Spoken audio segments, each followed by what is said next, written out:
আমাদের রাজ্যে কত আছে? হাজার হাজার লক্ষ লক্ষ, প্রায় 1.5 কোটি 1 কোটি 1.5 কোটি হিন্দি ভাষী মানুষ আছে। কিন্তু কেউ কোনোদিন বলতে পারবে যে পশ্চিম বাংলাতে অন্য ভাষাভাষী মানুষ আক্রান্ত হচ্ছে? কিন্তু আজকে আমাদের রাজ্যের মানুষ তারা যখন ভারতবর্ষের অন্য রাজ্যে কাজ করতে যাচ্ছে, আজকে সেখানে তাদেরকে বলা হচ্ছে বাংলা দেশি, এবং তাদেরকে ধরে তাদের পুলিশে কাস্টডিতে নিয়ে যাওয়া হচ্ছে, থানায় নিয়ে যাওয়া হচ্ছে। তাদের আবার কাউকে কোনো ভালোভাবে কোনো ভেরিফিকেশন ছাড়াই হচ্ছে বাংলাদেশে পাঠিয়ে দেওয়া হচ্ছে। একটা ভয়ঙ্কর অবস্থা। কিন্তু আজকে এই পরিস্থিতি হলো কেন? আজকে এই পরিস্থিতি হচ্ছে তৃণমূলের জন্য। আজকে গোটা রাজ্যে যে পরিস্থিতি তৃণমূল সরকারের জমানাতে, মমতা ব্যানার্জির জমানাতে হয়েছে, এই পরিস্থিতি তো পশ্চিমবঙ্গে ছিল না। পশ্চিমবাংলায় গোটা ভারতবর্ষের মানুষ কাজের জন্য আসতো, কিন্তু পশ্চিমবাংলার ছেলে মেয়েদেরকে অন্য রাজ্যে গিয়ে কাজ করতে হচ্ছে, রিক্সা চালাতে হচ্ছে, রাস্তায় হকারি করতে হচ্ছে, লোকের বাড়িতে কাজ করতে হচ্ছে, বা বিভিন্ন কলকারখানাতে কাজ করতে হচ্ছে। এ তো মমতা ব্যানার্জি পশ্চিমবাংলাকে আজকে যে জায়গায় নিয়ে গেছে তার পরিণতি। আজকে পশ্চিমবাংলাতে প্রায় 1 কোটি মানুষ, আজকে বিভিন্ন রাজ্যে বাংলাভাষী মানুষ, তারা হিন্দু হতে পারেন, মুসলমান হতে পারেন, তারা সেখানে কাজ করছে। আর তারা রাজ্যে কাজ নেই, কলকারখানায় কাজ নেই। যে কলকারখানা গত 12-14 বছরে এই তৃণমূলের জমানাতে 14 বছরে বামফ্রন্ট সরকারের সময় যা হয়েছিল সেগুলোকে বন্ধ করে দিয়েছে। আর নতুন কোন শিল্প কলকারখানা গত 14 বছরে এই তৃণমূলের অত্যাচার, লুটপাট, চুরি চুরি ছেঁচড়া মতে ভারতবর্ষের কোন রাজ্যের কোন শিল্পপতি এই রাজ্যে বিনিয়োগ করলো না, এলো না, কলকারখানা হলো না। আর গ্রামে আজকে যারা ছেলে মেয়েরা আজকে কৃষক পরিবারের সন্তান, আজকে কলকারখানার শ্রমিক পরিবারের সন্তান, আজকে তারা কাজ পাচ্ছে না। যার ফলে গ্রামে কাজ নেই, শহরে কাজ নেই, কলকারখানায় কাজ নেই। রাজ্যে মমতা ব্যানার্জি বলছে পকোড়া ভাজো, চপ ভাজো, এটাই নাকি পশ্চিমবাংলার শিল্প। তো এই আজকে রাজ্যের মুখ্যমন্ত্রী আজকে মমতা বন্দ্যোপাধ্যায় গোটা রাজ্যটাকে যে সর্বনাশের পথে নিয়ে গেছে, যার ফলে আজকে গ্রাম বাংলা, আজকে পশ্চিমবাংলার লক্ষ লক্ষ ছেলে মেয়ে আজকে অন্য রাজ্যে কেন তারা কাজ করতে যাচ্ছে? পশ্চিমবাংলায় বামফ্রন্ট সরকার ছিল, তার আগে কংগ্রেস সরকার ছিল।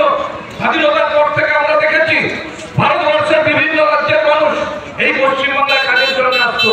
বাংলার মানুষ কোনোদিন এই ধরনের কাজকর্ম করার জন্য অন্য রাজ্যে কোনোদিন যেত না। কিন্তু আজকে পশ্চিমবাংলায় যে ভয়ঙ্কর, যে তৃণমূল কংগ্রেসের সর্বনাশা যে নীতি, সেই নীতি আজকে পশ্চিমবাংলার মানুষকে ভিখিরিতে নীতি পরিণত করেছে। আজকে পশ্চিমবাংলার কৃষক, আজকে শ্রমিক, নিম্নবিত্ত মধ্যবিত্ত মানুষের পশ্চিমবাংলায় সর্বনাশ করে দিয়েছে তৃণমূল কংগ্রেস সরকার। যার পরিণতিতে আজকে পশ্চিমবাংলায় কাজ নেই, হাজার হাজার লক্ষ লক্ষ ছেলে মেয়ে অন্য রাজ্যে কাজ করতে গিয়ে আজকে আক্রান্ত হচ্ছে। এবং শুধু আক্রান্ত না, প্রায় প্রতিদিন এমন বিভিন্ন জায়গাতে কাজে তারা যাচ্ছে যেখানে তাদের নিরাপত্তা নেই, দুর্ঘটনা ঘটছে।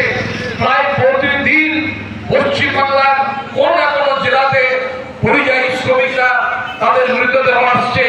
কারণ কোনদিন আমরা দেখছি দিল্লিতে কাজ করতে গিয়ে কোনো শ্রমিক মারা যাচ্ছে, কোনদিন দেখছি রাজস্থানে গিয়ে, কোনদিন দেখছি বেঙ্গালোরে, কোনদিন চেন্নাইতে, কোনদিন ত্রিবান্দামে, কোনদিন আহমেদাবাদে, কোনদিন হায়দ্রাবাদে, কোন না কোনো জায়গাতে দুর্ঘটনা ঘটছে। আর আমরা দেখছি আমাদের পশ্চিমবাংলার শ্রমিকরা, পশ্চিমবাংলার ছেলে মেয়েরা মারা যাচ্ছে। কারণ যে ধরনের কাজে আজকে তাদেরকে নিয়ে গিয়ে আমাদের রাজ্যের যে সমস্ত ছেলে মেয়েদেরকে নিয়ে যাওয়া হচ্ছে এবং যে কাজে যুক্ত করা হচ্ছে সেখানে তাদের নিরাপত্তা নেই। আজকে যার ফলে গোটা রাজ্যে এবং সারা দেশে আজকে বাংলা ভাষাভাষী মানুষ আজকে উৎকণ্ঠার মধ্যে আমরা আছি যে যেভাবে বিজেপি আরএসএস গোটা দেশে আজকে বাংলা ভাষাভাষী মানুষের উপরে আক্রমণ সংগঠিত করছে। আর যেভাবে মমতা বন্দ্যোপাধ্যায় পশ্চিমবাংলাকে ছাড়খাড় করে দিয়েছে, যার পরিণতিতে পশ্চিমবাংলার যুব সমাজ, পশ্চিমবাংলার সাধারণ মানুষ আজকে পশ্চিমবাংলা ছেড়ে আজকে অন্য রাজ্যে কাজের সন্ধানে যেতে হচ্ছে। এই অবস্থা আমরা মেনে নিতে পারি না। তাই আজকে বিজেপি সরকার, আজকে মমতা বন্দ্যোপাধ্যায়, এই রাজ্যে তৃণমূলের সরকার, এই দুই সরকারের অপদার্থতা, এই দুই সরকারের জনবিরোধী নীতি আজকে গোটা দেশে আজকে লক্ষ লক্ষ কোটি কোটি মানুষ সেই মানুষকে কর্মহীন করেছে।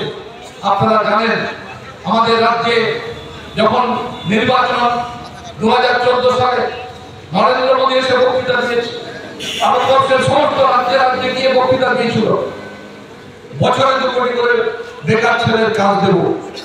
কোথায়?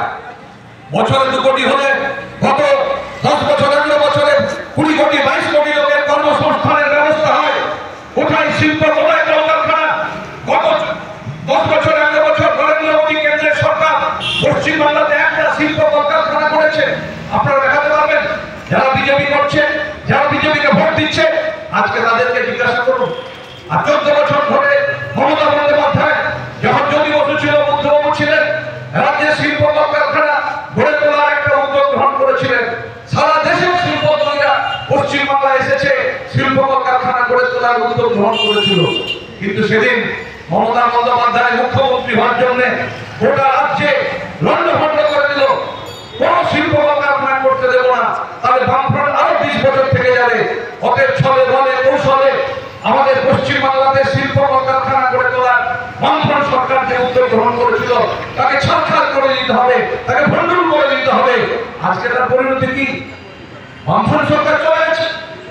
কিন্তু কটা কলকারখানা করবেন? আজকে বাংলার যুব সমাজকে কেন অন্য রাজ্যে কাজের সন্ধানে যেতে হচ্ছে?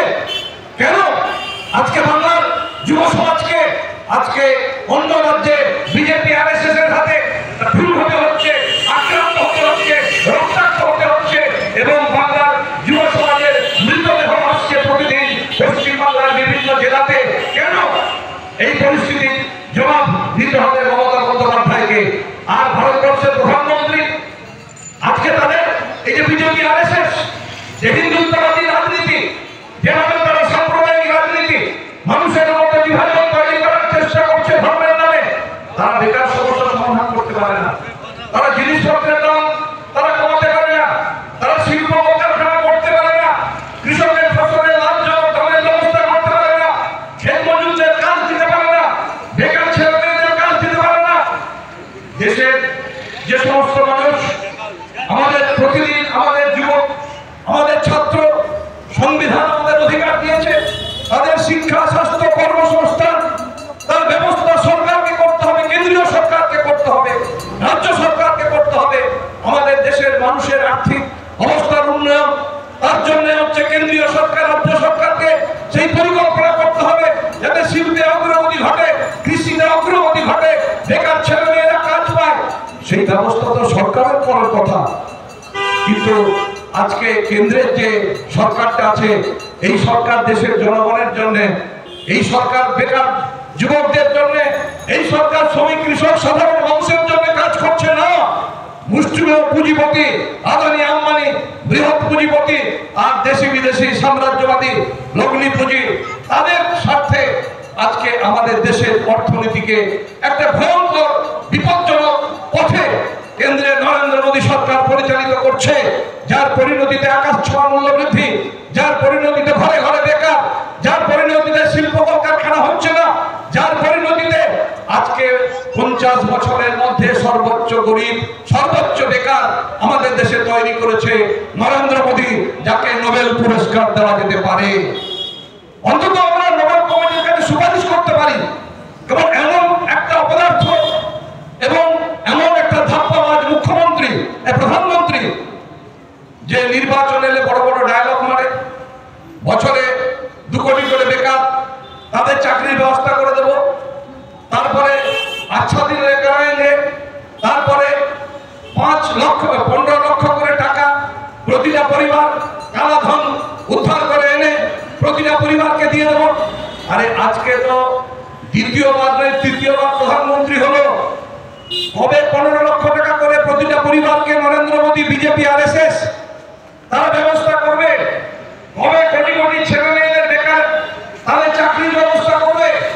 কবে আমাদের দেশের গরিব ছেলে মেয়ে তাদের শিক্ষার ব্যবস্থা হবে?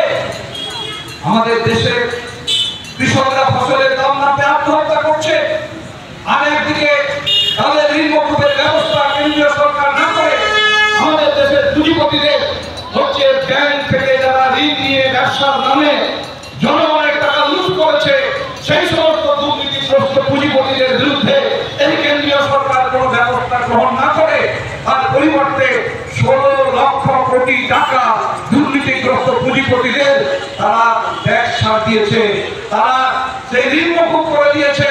নানা রকম ভাবে আদানি, আম্বানি, টাটা, বিড়লা থেকে শুরু করে আমাদের দেশের মুষ্টিমেয় পুঁজিপতিদের স্বার্থে গত 10 বছর 11 বছর ধরে নরেন্দ্র মোদী সরকার কাজ করে চলেছে। দেশের সাধারণ মানুষ, শ্রমিক, কৃষক, নিম্নবিত্ত, গরিব মানুষ, মধ্যবিত্ত মানুষের সর্বনাশ করে, যার পরিণতি হচ্ছে আজকে বাংলার ঘরে ঘরে হাহাকার।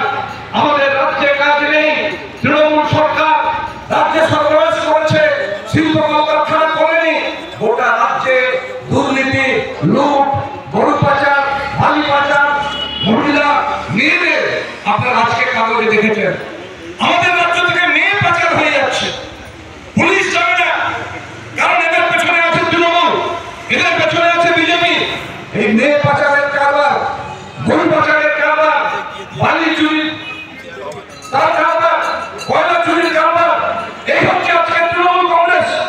আজকে শুধু তাই না, চাকরি বাকরি যেখানে যা কিছু, আজকে আমাদের ছেলে মেয়েরা যারা স্কুল, কলেজ, ইউনিভার্সিটিতে যারা পড়াশুনো করে খেটে খুঁটে পরীক্ষা দিয়ে আজকে চাকরির জন্য বসে আছে, তারা রাজ্যে এমন ব্যবস্থা করেছে যে যতই যোগ্যতা থাক, আজকে শ্রমিক, কৃষক, নিম্নবিত্ত, মধ্যবিত্ত পরিবারের ছেলে মেয়েরা যদি 20 লক্ষ, 30 লক্ষ, 20 লক্ষ, 15 লক্ষ টাকা করে তৃণমূলের এজেন্টদের কাছে, কাউন্সিলর, এমএলএ, এমপি, তৃণমূলের অফিসে যদি টাকা পৌঁছে দিতে না পারো, তাহলে তোমার ছেলে মেয়ের যতই যোগ্যতা থাক তাদের চাকরি হবে না।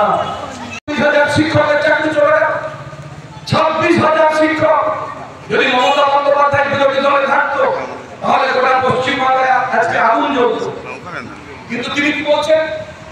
26,000-এর সাথে মধ্যে যে চোর, যারা দুর্নীতিগ্রস্ত টাকা দিয়ে চাকরিতে ঢুকেছে, যারা সাদা খাতা জমা দিয়েছিল, যারা পরীক্ষায় ফেল করেছিল, মমতা ব্যানার্জি তাদের জন্য পরীক্ষার ব্যবস্থা করবে, তাদের জন্য চাকরির ব্যবস্থা করবে।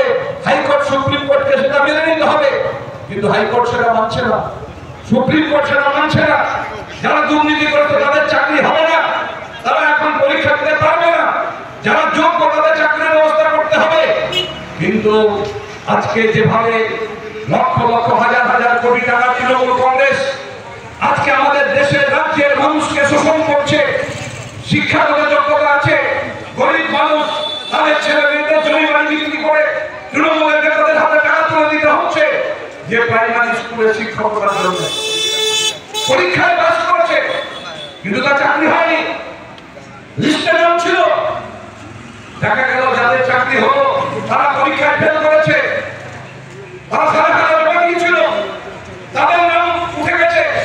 আর যারা হচ্ছে যোগ্য, যারা পাস করেছে, যারা খেটে খুঁটে পড়াশোনা করেছে, যারা স্কলার, সেই সমস্ত ছেলে মেয়েরা তারা হচ্ছে আজকে বঞ্চিত হয়েছে।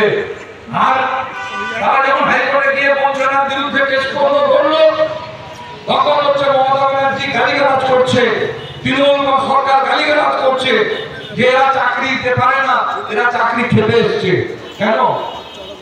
যারা যোগ্য, শ্রমিক পরিবার, কৃষক পরিবার, নিম্নবিত্ত পরিবার, মধ্যবিত্ত পরিবারের ছেলেমেয়েরা, যাদের লিস্টে নাম ছিল এসএসসি, যাদের পরীক্ষা দিয়ে পাস করেছিল, তাদের আপনি চাকরি দেবেন না। যারা তৃণমূল কংগ্রেসের অফিসে টাকা দিয়েছে, এমএলএ, এমপিদের টাকা দিয়েছে, পার্থ চ্যাটার্জিকে টাকা দিয়েছে, অভিষেক ব্যানার্জিকে টাকা দিয়েছে, যারা কালীঘরে টাকা দিয়েছে, আপনি তাদের চাকরি দেবেন। আর তারা যারা যোগ্য তারা আপনাকে ছেড়ে দেবে, তারা হাইকোর্টে যাবে না, সুপ্রিম কোর্টে যাবে না। হাইকোর্ট, সুপ্রিম কোর্ট যখন কেস যখন রায় দিল দুর্নীতিগ্রস্তদের চাকরি কেন গেল, বারবার মমতা বন্দ্যোপাধ্যায় সরকারকে বলেছে, বারবার আদালত বলেছে যোগ্য আর অযোগ্যদের তালিকা দাও, কিন্তু মমতা বন্দ্যোপাধ্যায় অযোগ্য, যারা চুরি করে টাকা দিয়ে চাকরি পেয়েছে তাদের তালিকা দেয়নি।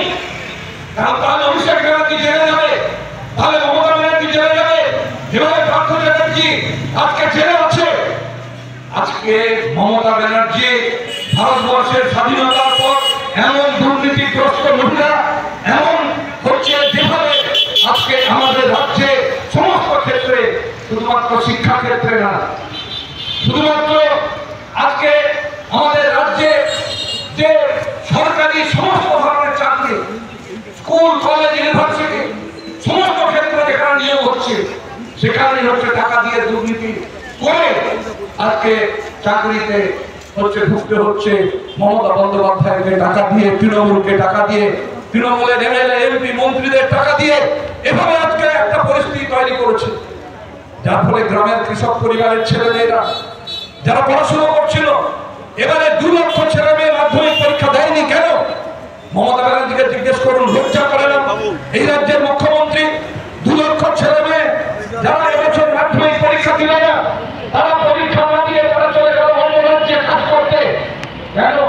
জনসংখ্যা বাড়ছে, তাহলে আমাদের রাজ্যে হঠাৎ 2 লক্ষ ছেলে মেয়ে পরীক্ষার্থী যারা এবছর কমে গেল মাধ্যমিক পরীক্ষা, উচ্চ মাধ্যমিক পরীক্ষা, তারা কোথায় গেল? তারা পড়াশুনো ছেড়ে দিয়ে কাজের সন্ধানে গেল। কারণ তাদের ধারণা হয়েছে যে এই রাজ্যে পড়াশুনো করে স্কুল কলেজ থেকে ইউনিভার্সিটি থেকে ডিগ্রি নিয়ে এই রাজ্যে তারা চাকরি পাবে না, কারণ লক্ষ লক্ষ টাকা মমতা ব্যানার্জি তৃণমূলকে দিতে হবে। তাই তারা আজকে রাজ্য ছেড়ে, পড়াশুনো ছেড়ে আজকে অন্য রাজ্যে, সেখানে শ্রমিকের কাজ করছে, পরিযায়ী শ্রমিক, মাইগ্রেন্ট ওয়ার্কার, বিভিন্ন কলকারখানাতে কন্ট্রাক্টরদের অধীনে কেউ রাস্তায় কাজ করছে, কেউ লোকের বাড়িতে কাজ করছে, কেউ কলকারখানাতে কাজ করছে, কেউ দৃশ্য টানছে। এই হচ্ছে আজকে পশ্চিমবাংলার যুব সমাজের ভবিষ্যৎ। গত 14 বছর ধরে মমতা বন্দ্যোপাধ্যায় রাজ্যের মানুষকে, আমাদের রাজ্যের যুব সমাজকে এই জায়গায় ফেলে দিয়েছে। কিন্তু আমাদের রাজ্য তো একসময় শিল্পোন্নত রাজ্য ছিল। গোটা দেশে যখন ব্রিটিশরা আমাদের দেশ শাসন করত, যখন আমাদের দেশ স্বাধীন হল, তখন তো পশ্চিমবাংলা, এই পশ্চিমবাংলা অবিভক্ত বাংলা আর হচ্ছে মুম্বাই, এই কলকাতা, আমরা ছিলাম শিল্পোন্নত রাজ্য। আমরা ভারতবর্ষে স্বাধীনতার পরেও আমরা তো শিল্পোন্নত রাজ্য ছিলাম। কোথায় তখন ব্যাঙ্গালোর, কোথায় তখন চেন্নাই, কোথায় তখন আহমেদাবাদ, তখন হচ্ছে একদিকে মুম্বাই, মহারাষ্ট্র, আর একদিকে অবিভক্ত বাংলা, কলকাতা, ব্যারাকপুর, হাওড়া, হুগলি, আর একদিকে হচ্ছে দুর্গাপুর, আসানসোল, রানীগঞ্জ শিল্পাঞ্চল। এই তো ভারতবর্ষ। সেই ভারতবর্ষকে আজকে সর্বশান্ত করে দিল, সর্বশান্ত করে দিল, সরকার করে দিল আজকে মমতা বন্দ্যোপাধ্যায়। যার ফলে আমাদের রাজ্যের ছেলেমেয়েরা আজকে রাজ্য ছেড়ে, আজকে মাইগ্রেন্ট ওয়ার্কার, আজকে পরিযায়ী শ্রমিক হিসাবে আজকে অন্য রাজ্যে তাদের ভিক্ষাবৃত্তি করতে হচ্ছে, অন্য রাজ্যে আজকে ঘুরে বেড়াতে হচ্ছে। আর বিজেপি তৃণমূলের সমাজ বিরোধীরা যারা হিন্দুত্বের নাম করে বাংলাভাষী মানুষের উপরে তারা আক্রমণ সংঘটিত করছে, খুন করছে, হত্যা করছে, অত্যাচার করছে দিল্লিতে আরএসএস এবং তাদের সরকার, তাদের পুলিশ। এইভাবে তারা গোটা দেশে হিন্দু মুসলমান, আজকে বাংলাভাষী অবাংলাভাষী, এইভাবে মানুষের মধ্যে প্রাদেশিকতা, এইভাবে মানুষের মধ্যে ভাষাভাষী নিয়ে ঝগড়াঝাঁটি, ধর্ম নিয়ে ঝগড়াঝাঁটি, এইভাবে মানুষের মধ্যে ঐক্য, এইভাবে আজকে বিজেপি আরএসএস আজকে রাজ্যে মমতা বন্দ্যোপাধ্যায়ের সরকার গোটা দেশটাকে, গোটা রাজ্যটাকে আজকে ভয়ঙ্কর বিপজ্জনক জায়গায় ফেলে দিয়েছে। রাজনৈতিক দলগুলো তারা যখন আজকে কলকাতা শহরে তারা মিছিল করেছে যে গোটা দেশে বাংলাভাষীদের উপরে অত্যাচার, বিজেপি তৃণমূল বিজেপি যা করছে, আরএসএস যা করছে, বা বিজেপি রাজ্য সরকারগুলো যা করছে, কেন্দ্রীয় সরকারকে এসব বন্ধ করতে হবে। নরেন্দ্র মোদী, অমিত শাহকে বন্ধ করতে হবে। আর পশ্চিমবাংলাতে মমতা বন্দ্যোপাধ্যায় কেন্দ্রীয় সরকারের সাথে কথা বলে বিএম জেলা শাসকরা তাদের দায়িত্ব প্রধানমন্ত্রী দপ্তর, মুখ্যমন্ত্রী দপ্তরের সাথে যোগাযোগ করে এবং আমাদের রাজ্যে কোন জেলা একটিও যাতে যুবক কাজ করতে গিয়ে তারা যাতে আর ভবিষ্যতে আক্রান্ত না হয়, কেউ যাতে মারা না যায়, তার ব্যবস্থা কেন্দ্রীয় সরকার এবং রাজ্য সরকারকে করতে হবে। বিভিন্ন রাজ্যে যে রাজ্য সরকারগুলো আছে, বিশেষ করে বিজেপি শাসিত রাজ্যগুলোতে, সেখানে বিজেপি আরএসএস গুন্ডামি করছে, সন্ত্রাস করছে, বাংলা ভাষাভাষী মানুষের উপরে আক্রমণ করছে। এইসব বন্ধ করতে হবে। আর আমরা পশ্চিমবাংলায় বিজেপিকে আরএসএসকে পরিষ্কার করে শুভেন্দু অধিকারীদের বলে দিতে চাই যে এই জিনিস যদি চলতে থাকে তাহলে পশ্চিমবাংলায় বিজেপি আরএসএস এর ভাগ্যেও দুঃখ আছে, তাদের কপালেও দুঃখ আছে। আজকে বিজেপি আরএসএস আজকে যেভাবে নরেন্দ্র মোদী আজকে ভারতবর্ষের বিভিন্ন রাজ্যে বাংলা ভাষাভাষী মানুষের উপরে যেভাবে আক্রমণ, যেভাবে আজকে মানুষের উপরে অত্যাচার করছে, সেই ঘটনা যদি ভবিষ্যতে চলতে থাকে তাহলে আগামী দিনে আমাদের রাজ্যের সমস্ত শ্রমিক সংগঠন, আমাদের রাজ্যের সিআইটিউ, আমাদের West Bengal migrant workers union, আমরা দীর্ঘদিন ধরে লড়াই করছি। গোটা ভারতবর্ষের বিভিন্ন রাজ্যে আমাদের রাজ্যের ছেলেমেয়েরা যারা যেখানে আছে তাদের সাথে আমরা যোগাযোগ রাখছি। আমরা তাদের বিপদে আপদে তাদের পাশে দাঁড়ানোর চেষ্টা করছি এবং সেই সমস্ত রাজ্যের সিআইটিউ যে কর্মী, সেখানকার সিআইটিউ ইউনিয়ন, তারাও সেখানে এই পরিযায়ী শ্রমিক মাইগ্রেন্ট ওয়ার্কারদের পাশে দাঁড়াচ্ছে। যেভাবে করোনার সময়, যেভাবে কোভিড পরিস্থিতির সময় আমাদের রাজ্যের যে সমস্ত মাইগ্রেন্ট ওয়ার্কার, পরিযায়ী শ্রমিক যারা অন্য রাজ্যে ছিল, তাদেরকে আমরা ফিরিয়ে এনেছিলাম, তাদের নিরাপত্তার ব্যবস্থা করেছিলাম এবং সারা দেশে এদের অধিকার, এদের নিরাপত্তা, এদের যাতে অন্য রাজ্যে গিয়ে কাজকর্ম করতে অসুবিধা না হয় তার জন্য গোটা দেশে আগামী দিনে আমরা আন্দোলন এবং সংগ্রাম গড়ে তোলার পরিকল্পনা আমরা করেছি। আলোচনা সিআইটির উদ্যোগে আমরা করেছি এবং আমরা চাই যে আমাদের রাজ্যের প্রতিটি মাইগ্রেন্ট ওয়ার্কার যারা বিভিন্ন রাজ্যে কাজ করছে তাদের নিরাপত্তার ব্যবস্থা কেন্দ্রীয় সরকার এবং সেই রাজ্যের যে রাজ্য সরকার তাকে ব্যবস্থা গ্রহণ করতে হবে।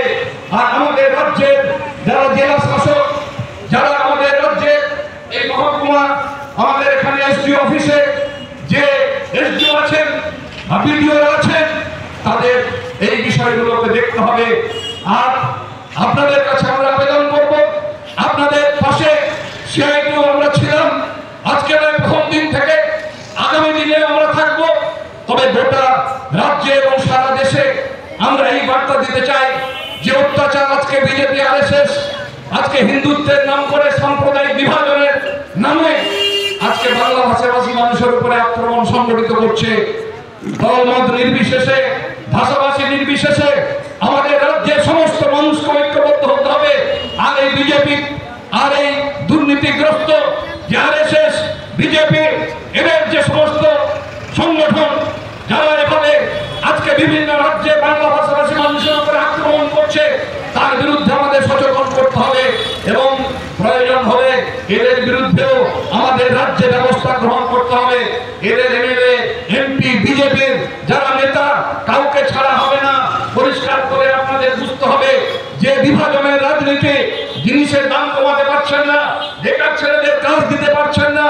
মমতা বন্দ্যোপাধ্যায় সারদা নারদা থেকে শুরু করে, রোজভ্যালি থেকে শুরু করে, আজকে হচ্ছে আমাদের রাজ্যে গরু পাচার থেকে শুরু করে আজকে মেয়ে পাচার, আজকে যেভাবে চাকরি বাকরিতে চাকরি বিক্রি করে হাজার হাজার কোটি টাকা দুর্নীতি করেছে, তার বিরুদ্ধে নরেন্দ্র মোদী কোনো কথা বলতে পারে না, তার বিরুদ্ধে কোনো ব্যবস্থা গ্রহণ করতে পারে না। আর আমাদের রাজ্যের গরিব ছেলে মেয়েদের উপরে তারা অত্যাচার করছে, এই জিনিস আমরা মেনে নেব না। তাই আগামী দিনে গোটা দেশ জুড়ে তীব্র আন্দোলন হবে। সেই কর্মসূচি, সেই বার্তা আপনাদের কাছে আজকে আমাদের সংগঠনের পক্ষ থেকে এই কর্মসূচির মধ্য দিয়ে আমরা শুরু করলাম বলতে পারেন। এটা শেষ না, এর লড়াই হবে। আজকে মমতা বন্দ্যোপাধ্যায় 2026-এর বিধানসভা নির্বাচন, কিন্তু উনি তো পার্লামেন্টে যখন সোমনাথ বাবু যখন স্পিকার ছিলেন তখন উনি ওই ভোটার লিস্ট ছুড়ে মেরেছিলেন এবং বলেছিলেন পশ্চিমবাংলাতে নাকি প্রচুর বাংলাদেশি ঢুকে গেছে, লক্ষ লক্ষ ঢুকে গেছে। তা বাবা, তুমি তো 14 বছর ধরে সরকার চালাচ্ছ, তাহলে বাবা তুমি যে 14 বছর ধরে কি ঘাস কাটছ রাজ্যের মুখ্যমন্ত্রী? বাংলাদেশি যারা ছিল তো তুমি তো তখন লাফালাফি তো যারা বাংলাদেশি ছিল তাদের এতদিন ধরে ধরনি কেন? তাদের বিরুদ্ধে ব্যবস্থা গ্রহণ করনি কেন? আজকে তুমি বলছো বাংলা ভাষার উপরে আক্রমণ, বাঙালিদের উপরে আক্রমণ। আক্রমণ তো কে করছে? না বিজেপি করছে। বিজেপি কে? না বিজেপি তো তোমার বন্ধু সারা। বিজেপি এবং তৃণমূল তো একসাথে তোমরা ছিলে, কেন্দ্রে ছিলে একসাথে, সরকার করেছো একসাথে, পশ্চিমবাংলাতে একসাথে বামফ্রন্টের বিরুদ্ধে, সিপিএম এর বিরুদ্ধে তোমরা লড়াই করেছো। এখনো হচ্ছে মালপোয়া খাবো, মিষ্টি, এখনো হচ্ছে ফুলের তোড়া, এখনো হচ্ছে উত্তরীয় দই, এই সব তো পাঠানো হচ্ছে বিজেপি আরএসএস এর মোহন ভাগবত বিজেপি আরএসএস এর নেতা যখন আসেন পশ্চিমবাংলাতে, তাকে মমতা বন্দ্যোপাধ্যায় কি করে? তাকে স্টেট গেস্ট করা হয়, স্টেট গেস্ট, সরকারের অতিথি করা হয়। তারপরে মিষ্টির হাঁড়ি পাঠানো হয়, দই সন্দেশ পাঠানো হয়, শাল পাঠানো হয়। ভেতরে ভেতরে বিজেপি আরএসএস এর যে সম্পর্ক পশ্চিমবাংলার মানুষ জানে না। এখন 2026 সালে বিধানসভা নির্বাচন আসছে, আবার একটু মেরুকরণ, আবার একটু সাম্প্রদায়িক বিভাজন আনতে হবে। তার জন্য বাঙালিদের উপর অত্যাচার শুরু করে দাও। আর এখানে ট্রিং করে মমতা হবে। লোকে দেখবে বিজেপি আর তৃণমূলের লড়াই হচ্ছে। আসলে বিজেপি আর তৃণমূল এরা যে একই বৃত্তের দুটি কুসুম, দুটো ফুল। বিজেপি আর তৃণমূল হচ্ছে একই বৃত্তের দুই ফুল। এই দুটোই হচ্ছে আরএসএস, এই দুটোই হচ্ছে আরএসএস এর সন্তান। এই বিজেপি আর তৃণমূল শুধু বাংলার গরিব মানুষ তাদেরকে বোকা বানানোর জন্য এরা নিজেদের মধ্যে লড়াই করছে।